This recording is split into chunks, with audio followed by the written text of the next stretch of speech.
Hi again then guys, and welcome to the first episode on Forza Horizon 3 at least of Ultimate Exotics, and this is a review series for the cars that everyone wants to own on any game that they're featured on, the top tier exotics. Some call them supercars, some call them hypercars, some even call them megacars, but it's basically everything that's on that very tippy top of the high performance tree.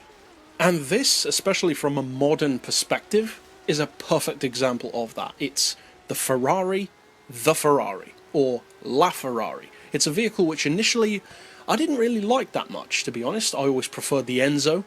It wasn't my favourite Ferrari, but it makes an impression and it stays with you. It has an iconic design, and it was a great car and still is.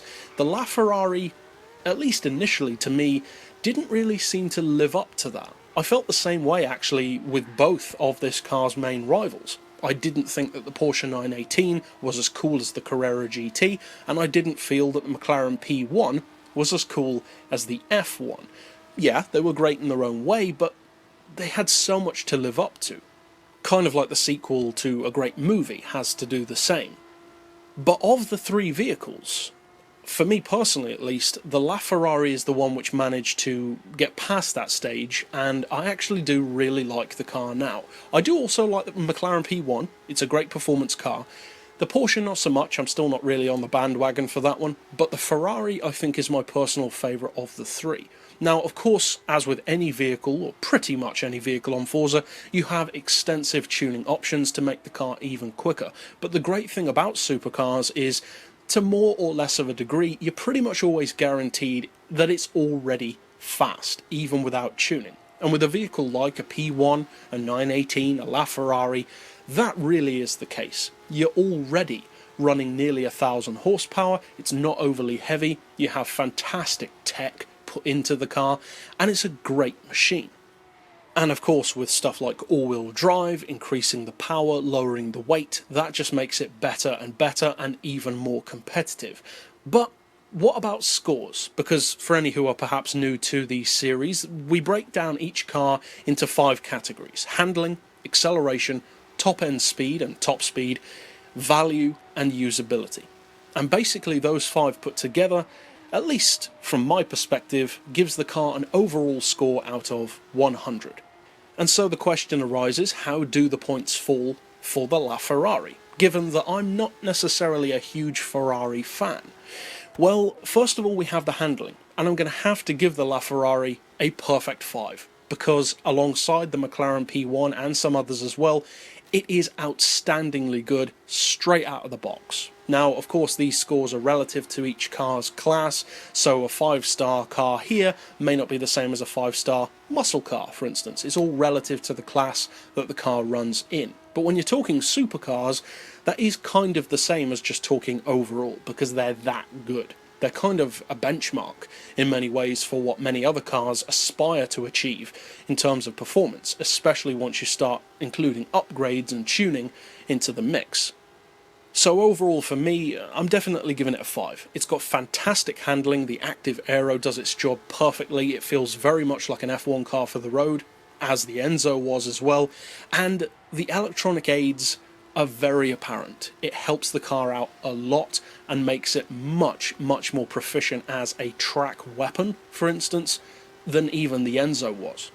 As far as acceleration, I'm giving it a slight drop, but still a very respectable 4 out of 5. And the reason why I'm dropping it just slightly to a 4 is because, like with the McLaren and the Porsche to some degree, although they are extremely quick, as far as supercars go, specifically, and hypercars and megacars, that whole kind of category, they are not among the quickest once you get up into the extreme high speeds. For low-end speed and even mid-range, they're very good, among the best.